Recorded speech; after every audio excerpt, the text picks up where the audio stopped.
Hi there, it's Karynjean, and I've decided on the next journal I'm going to try my hand at a Shabby Chic, and I guess mint green and pink are going to be the colors. I do have this in my hand. So this is a dresser scarf that I got at an antique store. I'm going to be cutting that up. I got these at the thrift store. I've had these bits, right? You've seen that a bit. This I cut up a little bit in the boho journal. I just got this fabric on clearance at Joann's. I thought that would be fun to cut up. It's a pretty color too, right? I have this. I think this is all I have left of this fabric. So I think I'm gonna have to scan it. I've had this for years, but I want to use this in the journal. This I got years ago at Goodwill or something at a thrift store, and I got it with the purpose of wanting to cut it up. So I am going to cut up. It's a nice little jacket. I don't know how much it cost. I pulled out my papers. Here's coffee and tea dye paper. This is just, I got this years ago, I think at Staples or something, just some paper there. I have some linen-like paper and pink and greens paper that I've hand dyed. And over here, I was tearing apart the wallpaper books that I recently got. Just tearing things out. I don't know if I'm going to use what I'm going to use, but these are the things that I thought might be appropriate because of the pale color of that and that. And here it is in a different color in the peaches. I think I'll probably use the pinks. This little strip, I don't know, maybe. And then these are all this same pattern, but just a different color. The green, like a pink, and whoops, sorry, and the blue, which I adore. And then they had that. And then they had this one, which is green and blues, and it's also, sorry, it's hard to do this one-handed, textured. So these are, so this is what I got thus far. Now, let's move on over here to, this is why I had to rearrange my desk. See, there's the door, there's the dog, there's the table.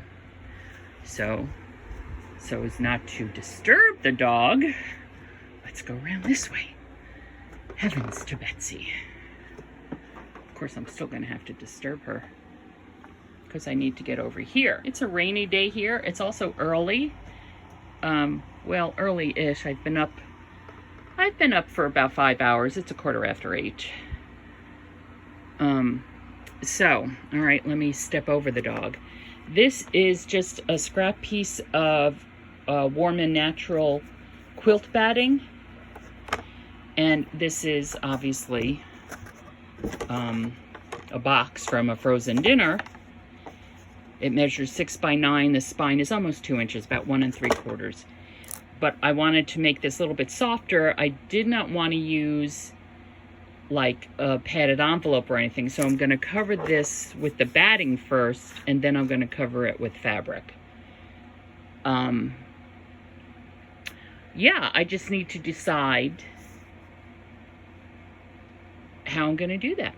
So let's get to work.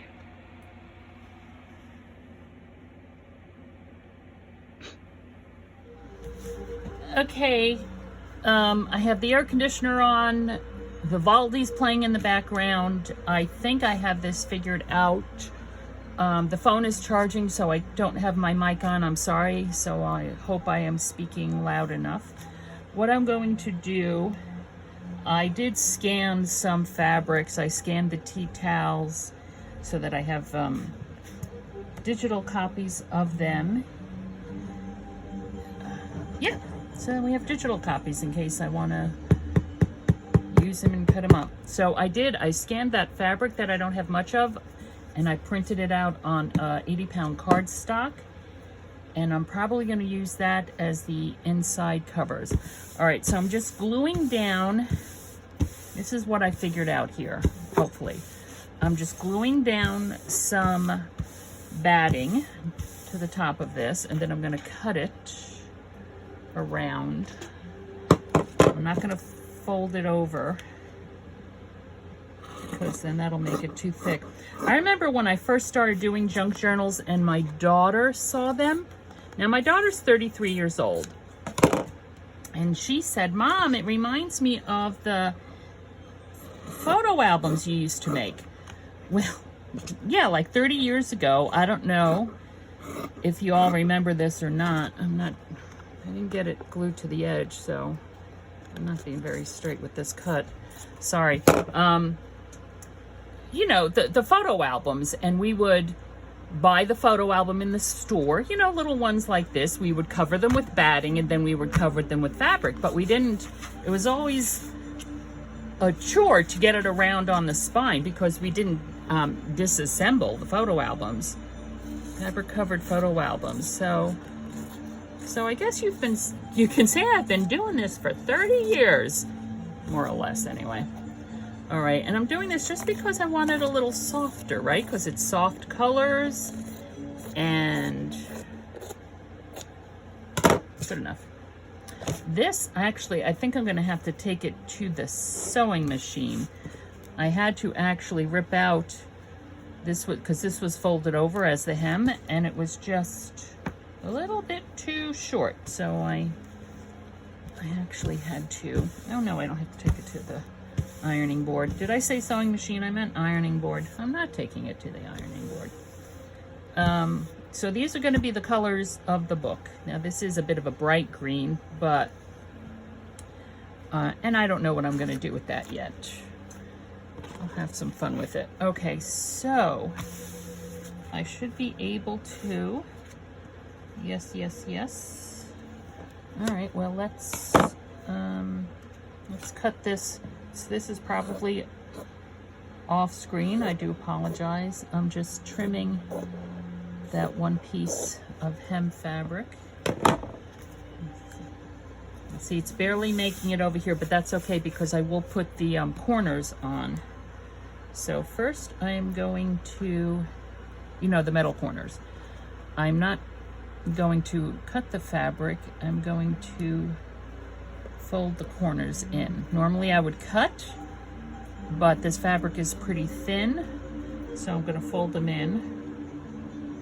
Just a little bit of Fabrifix down on the corners first, just to tack them down, right? Just to tack them down a little bit, just a dollop. A dollop will do ya. What is that, the Daisy sour cream commercial? See, now here's my issue with this one, is that there is no corner to fold in.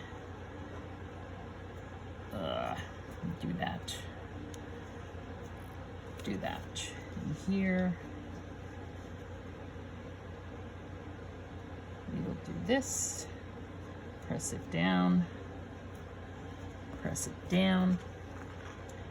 and Fabrifix. It gets stringy. Now I'm going to pull this down.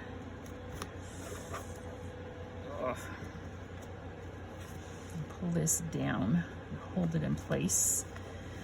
Give that a moment or so to grab.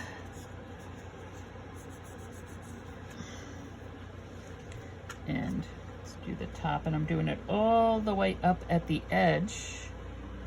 Although this one isn't as bad because this fabric is a bit longer, except I forgot the corner there. Okay.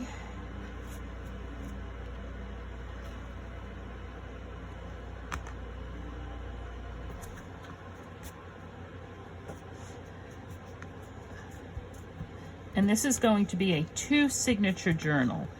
Now, I am pulling the fabric here a bit as I'm gluing it down. So, The dog, I think, is still over there. Oh no, she moved. She's probably either downstairs or in my bedroom at this point. All right, let me glop that corner again and around here. And pull this snug.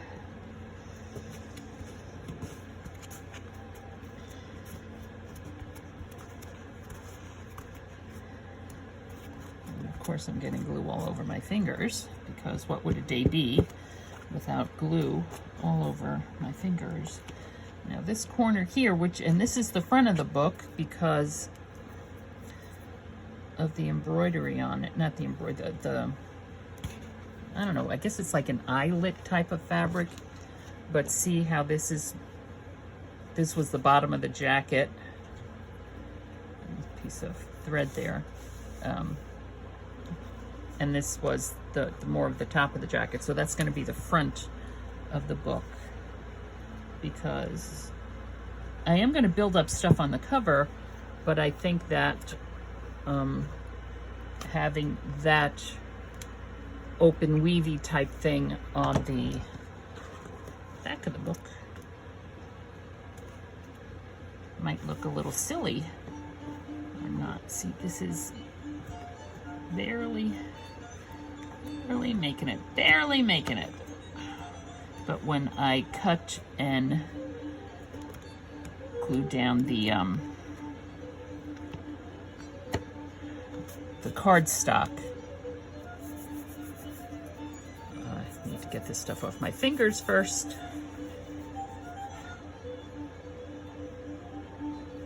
Now I did, like I said, I printed that out. Let me reach over and grab it.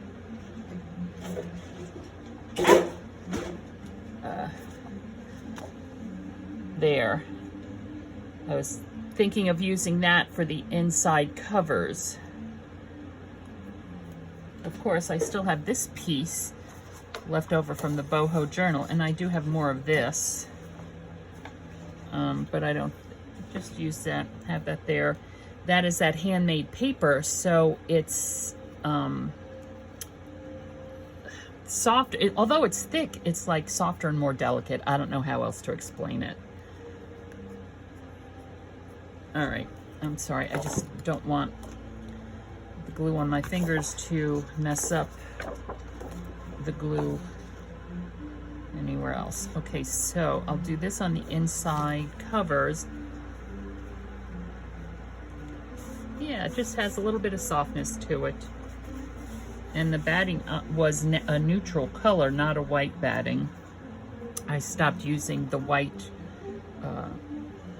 back when I bought all my batting, when I was heavy into quilting. It was either the white polyester batting or the natural warm and natural batting. Now they have a bleached warm and natural batting, which is probably what I would be getting now. There's also the wallpaper here that I cut out,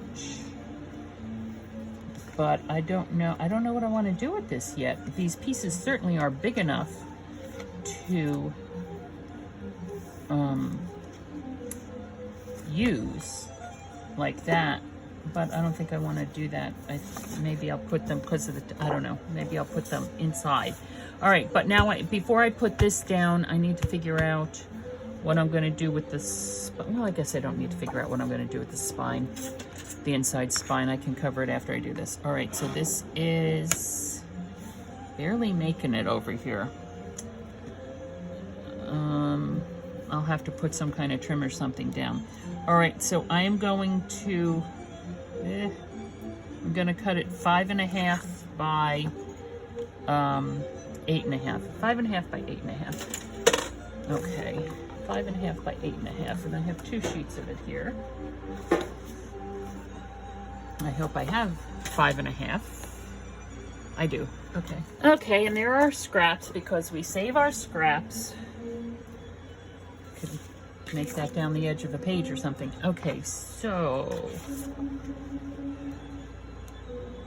that's the back cover. All right, let me flip it this way so I know what I'm doing, which is front and which is back. And that's the inside front cover. Okay. Oh. I did not think of that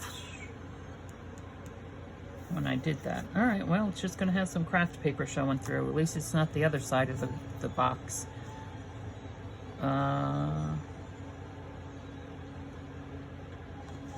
All right, and we will use Fabrifix on this again because it is going to be going straight on fabric, and you know Fabrifix goes to, you can glue down to anything. So,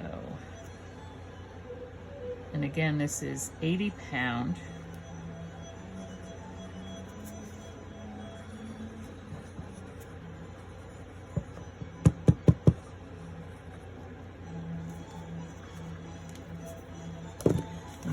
My little Tim Holtz spreader here.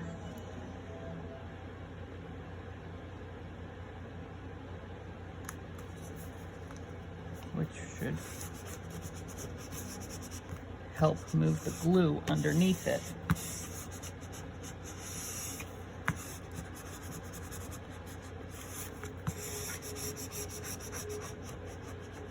Trying to get it up there in that corner.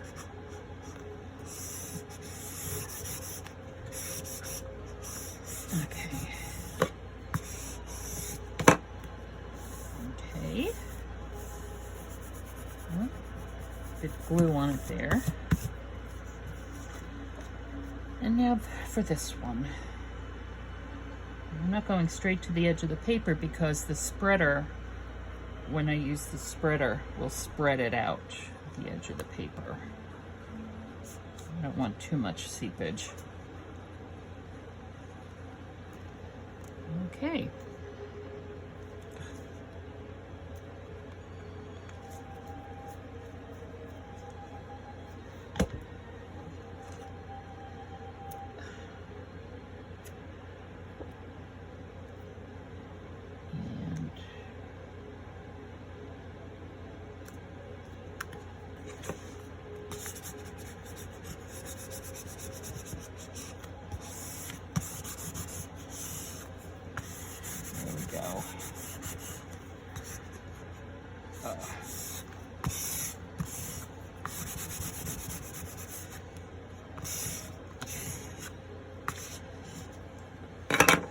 Okay, now to figure out what we're going to use to cover that inside of the spine with.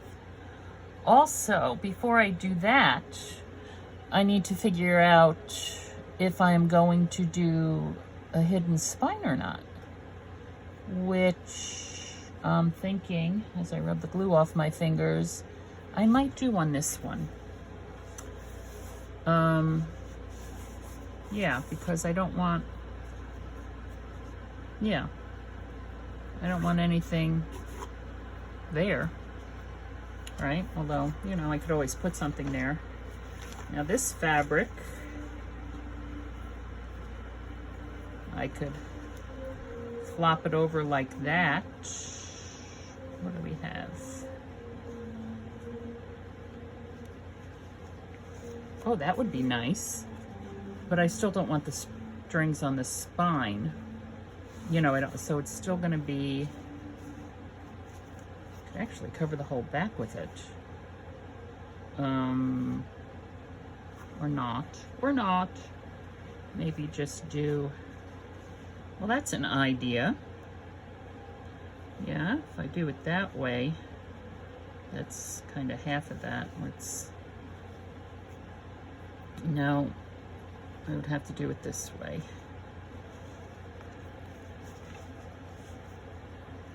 I'd have to do it that way. Okay, that's something to have in our heads. It's a big piece of fabric there. All right, so back to the, all right, so if we're going to do a hidden spine, I want to cover this with a sheet of sticker paper first. Okay, after all my fussing and fighting, this is the basis of the journal. And it has two signatures. Hold on a second. Let me snip that out. yeah. So this is the basic of the basic cover. It's soft because I didn't reinforce. It's from like a cereal box type thing, thin cardboard, has a little bit of padding on it, so it's a little bit softer. 2 signatures, hidden spine, because I don't want to do anything to really do that. So here we go, a little bit of glue there. So there's fabric. I remember, I love this fabric. I've had it since my daughter, who's 33, was a little girl. I made her a jumper out of it, a dress. I love it. It's very pretty. I thought it went well. Okay, and I use these papers as the signature covers. This is, and then I lined them. I made this digital print from this piece of lace thing, and I just laid it on top of a piece of coffee dyed paper. And so I did that. Anyway, so so there's 1, 2, 3. It had a little bit of a tear. 4, 5, 6. This is a envelope. 7, 7, 7, 8, 7, 8. That's the wallpaper. 9, 10, 11, 22, 44, 88 pages. This is like from a gift bag. Okay, it's sewn in 5-stitch pamphlet stitch with waxed thread. I find that I really like the waxed thread the best. Okay, so that's that wallpaper. Again, the envelope, a little bit of stenciling I did on it. This music page, I might have to, that had a little rip in it too, do something with the one back here. It's delicate, it's old, so it's a bit delicate. So here's the second signature. There's the Eiffel Tower. Bit of stenciling I did. I decided I didn't want this as a page, so I used it to cover the envelope. Coffee dyed paper. There's that again. Pink. This here needs a little fixing. Oh, all right, let's fix it with this. I'll fold that in half.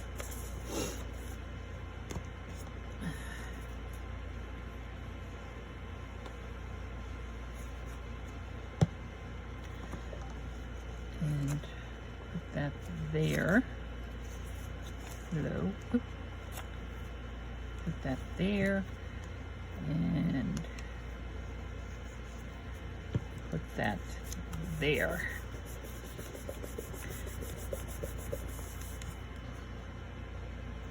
Just bits of scrap I have laying around.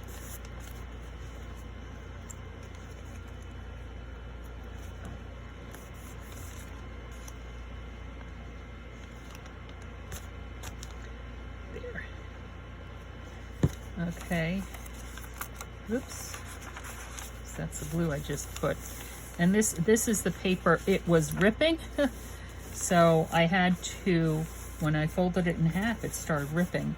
So on this side, I used just some micropore tape, which is probably what I should have used on this side instead of this piece of cardstock, but I used the piece of cardstock, so.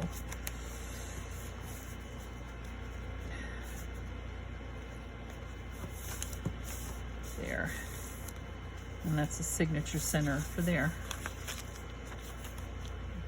And these, I had such trouble with this second signature for some reason. As you can see, the holes did not wind up. The paper shifted as I punched it, so anyway, that's fine. It's in the back and it's going to get built up. So, and here's the back of that envelope. I decorated it with some of that wallpaper because that sheet of paper didn't cover the whole thing. There. And that's the base of the book. So next video, we're going to get to decorating. What I'm thinking for right here is this. 1, 2, 3, 4. I could put 4. I could put 4 right there on the edge. Cut it out. And also remember, I said I wanted to do this here. I think I have like a yard of this and it's very wide. So, or maybe just do this. If I do that, then I won't be putting that on the edge because this will cover. This will cover it. So I don't know. I feel the need to put this here so it tells you the colors of the book. Maybe if I scooch it down a little.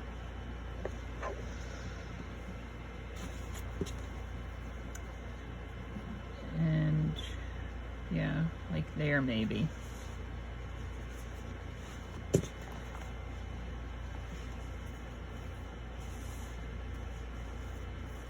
I don't know. Put that aside. So this is what I'm dealing with right now. Yeah, alrighty. Well, until next time, we're only limited by our own imaginations. Let yours run wild. Thanks for stopping by.